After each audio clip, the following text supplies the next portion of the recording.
Hai para saudara, kumaha kabarna? Damang sarena dengan saya si Otong kembali lagi di channel Ningali Film. Pada episode kali ini kita akan melanjutkan alur cerita dari film yang rilis pada tahun 2025 untuk bagian yang ketujuh. Dan tidak usah berlama-lama lagi, mari kita mulai ceritanya.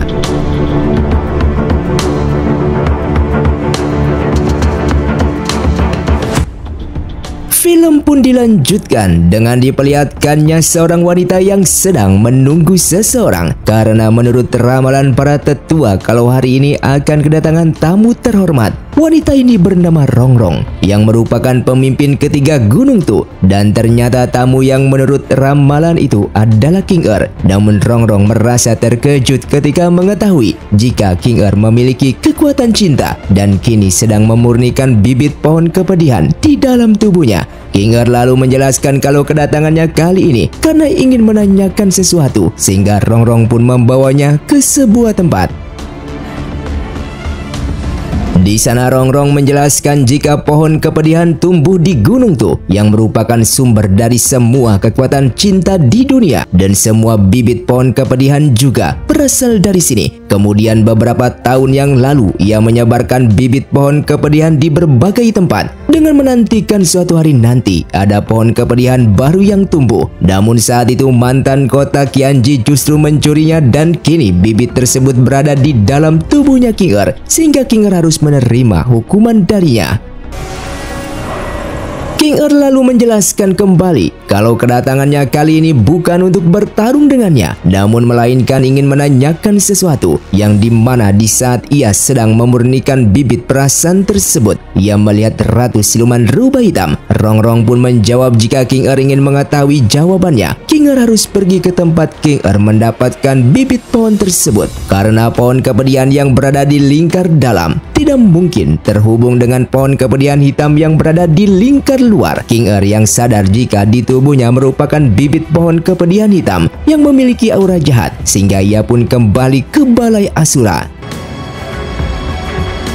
Sementara itu Yunfei yang jatuh cinta kepada Li Sue, ia lalu melamarnya dengan membawa bunga sebagai tanda kalau ia sangat menyukainya. Begitupun dengan Li Sue yang langsung menerima lamaran tersebut karena ia juga memiliki perasaan yang sama. Singkatnya, kedua keluarga dari dua mempelai calon pengantin pun berjumpa. Mereka sama-sama saling membicarakan tentang persiapan pernikahan seperti mahar, tenda, dan lainnya. Terlihat Li Sue dan Yunfei begitu bahagia karena mereka masih tidak percaya jika mereka akan menikah. Kembali kepada Jingting yang menanyakan kepada penjaga di sana tentang perkembangan rubah hitam kecil di lingkar dalam yang ia suruh mereka perhatikan. Penjaga tersebut menjelaskan jika di kota Qianji terdapat pemimpin kota baru yang bernama King Cheng, dan sifat dari orang tersebut sangat mencurigakan, sehingga ia percaya jika King Cheng merupakan orang yang kini dipilih oleh Ratu Siluman Rubah Hitam. Demi mendapatkan kepercayaan kembali dari Ratu Siluman Rubah Hitam, ia lalu meminta penjaga di sana untuk memberitahukan informasi ini kepada pemimpin kota Qianji bahwa 1000 tahun yang lalu terdapat seorang ratu dari negara Qianxia yang bernama Gulizan yang memiliki sebuah teknik formasi bernama formasi layu dan tandus, yang dimana formasi tersebut bisa menyerap seluruh kekuatan siluman dan juga manusia. Yang pastinya formasi itu juga bisa menyerap seluruh kebencian di dunia ini. Walaupun negara Qianxia sudah musnah sejak lama, namun menurut penyelidikannya, kalau negara Qianxi kini terkubur di bawah pasir gurun di wilayah Sisi.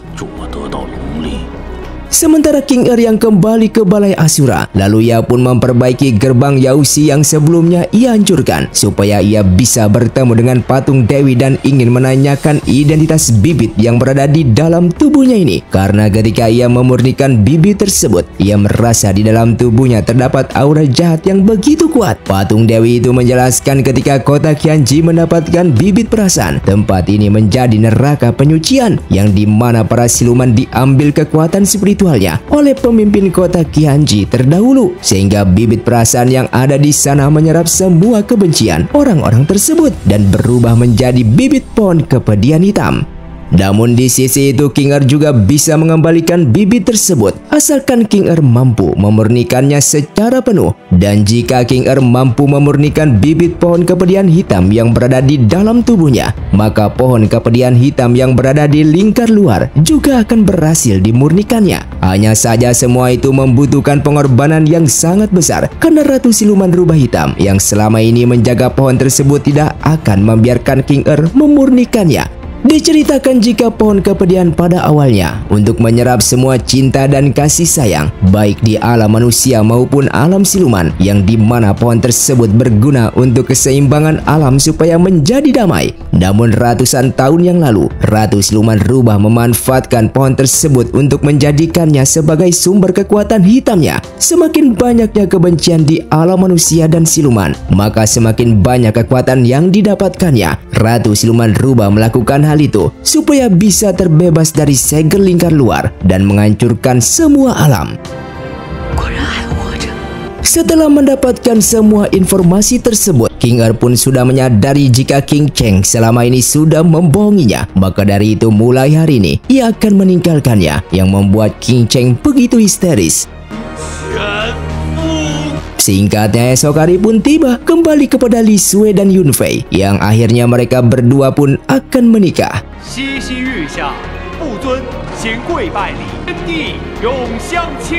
Namun ketika penasihat negara melakukan upacara ritual, sesaat Fugui dan Rumo merasa curiga terhadap ritual pernikahan tersebut. Dan benar saja, selain berasal dari klan Rubah, orang-orang di sana seketika pingsan di tempat karena mereka terkena racun mematikan.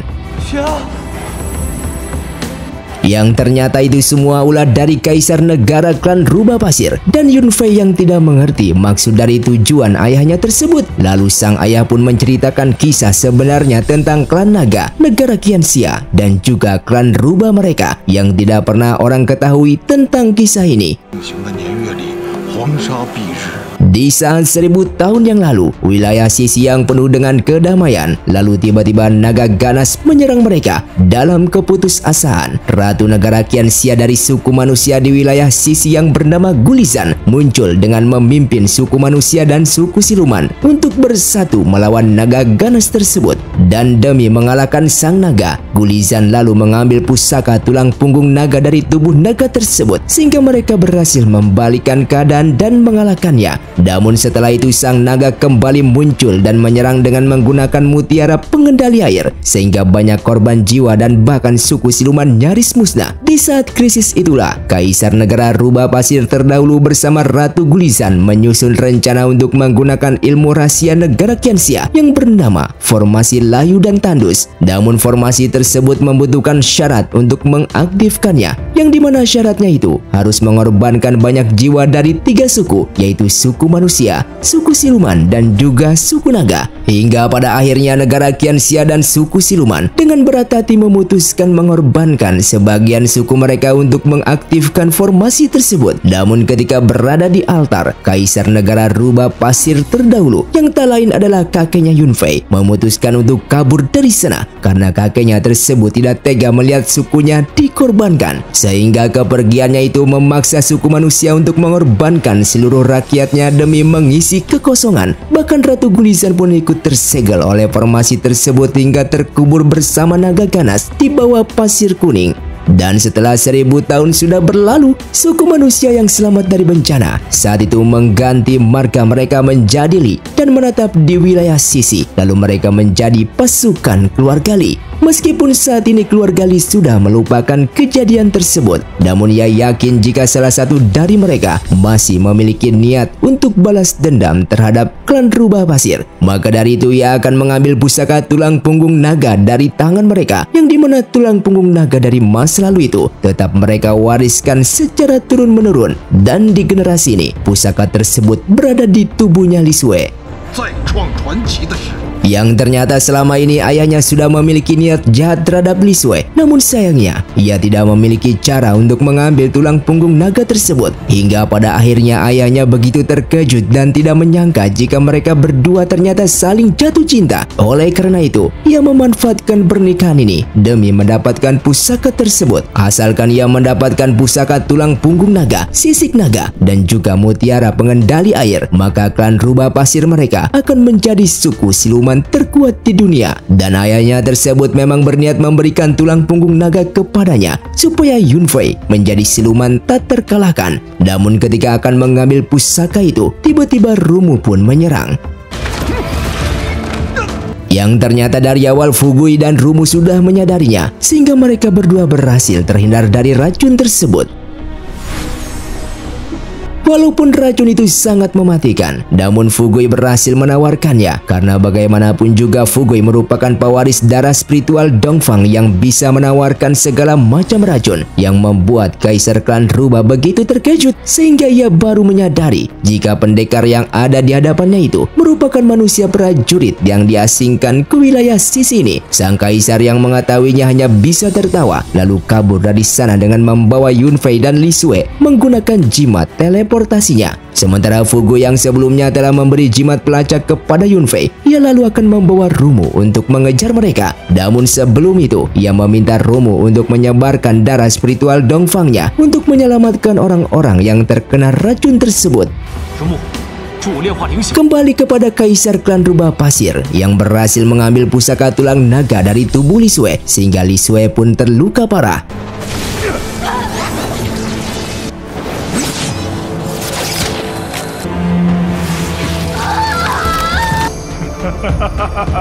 Lalu setelah berhasil mendapatkannya, pusaka tersebut kemudian diberikan kepada Yun Fei. Dengan memasukkan tulang punggung naga ke dalam tubuhnya, maka Yun Fei akan menjadi lebih kuat. Namun di sisi itu Yun Fei juga akan menjadi ganas dan kejam. Sang ayah melakukan ini semua supaya Yun Fei yang merupakan putra mahkota klan Rubah bisa menguasai seluruh wilayah sisi ini. Dan langkah yang terakhir supaya ritual ini berhasil, Yun Fei harus membunuh Li Sui. Yun Fei yang tidak menginginkan kekuatan tersebut, seketika ia pun marah yang membuat ayahnya terpental dan pingsan di tempat.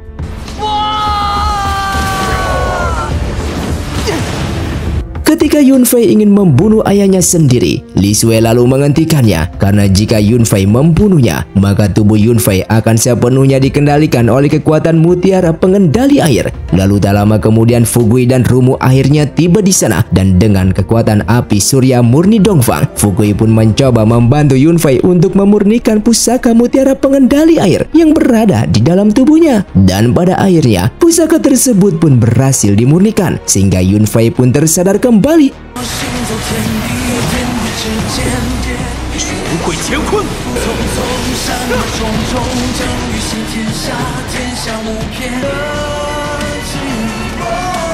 Singkatnya, esok hari pun tiba. Setelah semuanya terkendali dan Li Sui yang sudah sadar kembali, Yun Fei lalu meminta maaf karena ayahnya telah mencabut tulang punggung naganya sehingga tulang belakang Li Sui menjadi rusak.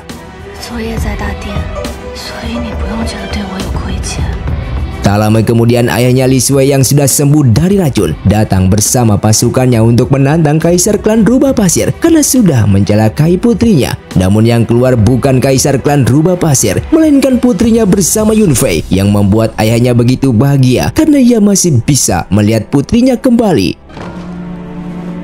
Namun setelah mengetahui tulang belakang putri telah rusak akibat tulang punggung naganya dicabut oleh Kaisar Klan Rubah Pasir, seketika ia pun menjadi marah dan mencambuk Yun Fei.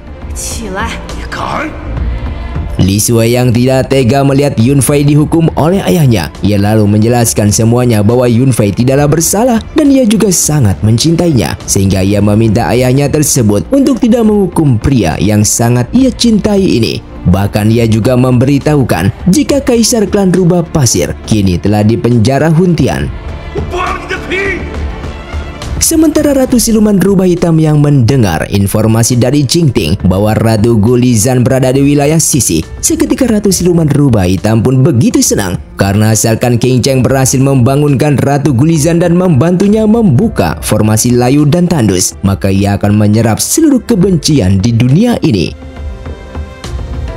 Dan benar saja, ketika King Cheng masuk ke dalam bawah tanah runtuhan negara Qianxia, ia berhasil membangkitkan Ratu Gulisan.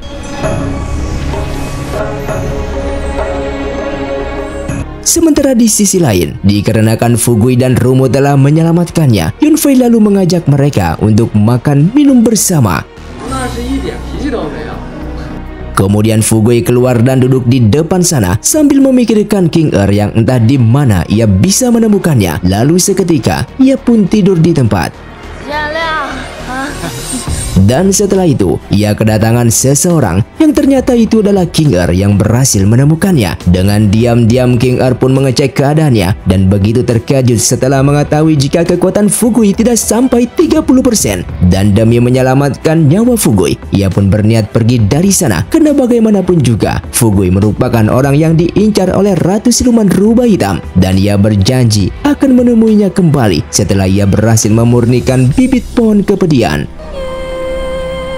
Setelah Fugui bangun, tiba-tiba King Cheng justru muncul di sana yang kedatangannya karena ingin dibuatkan lentera api oleh Fugui dengan alasan jika lentera api tersebut nantinya akan ia berikan kepada kakaknya yang bernama King Er, yang membuat Fugui begitu terkejut dan langsung menyerangnya karena ia menyadari jika siluman yang ada di hadapannya itu adalah adiknya King Er. King Cheng lalu pergi dari sana setelah Rumu dan Yunfei mengetahuinya. Fugui yang merasa jika King Er saat ini dalam bahaya, ia lalu mengajak mereka berdua untuk mencarinya. Namun sebelum itu, ia meminta Rumu untuk membantunya menghilangkan mantra larangan gerak supaya ia bisa kabur dari wilayah sisi ini.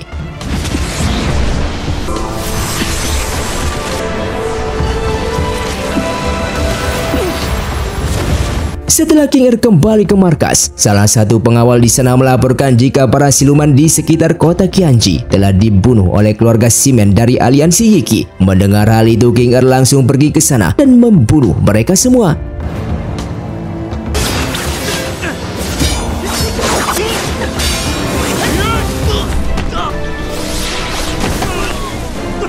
Bahkan ia juga membunuh kepala keluarga Shimen karena dulu kepala keluarga Shimen pernah memfitnah dan juga menyiksanya.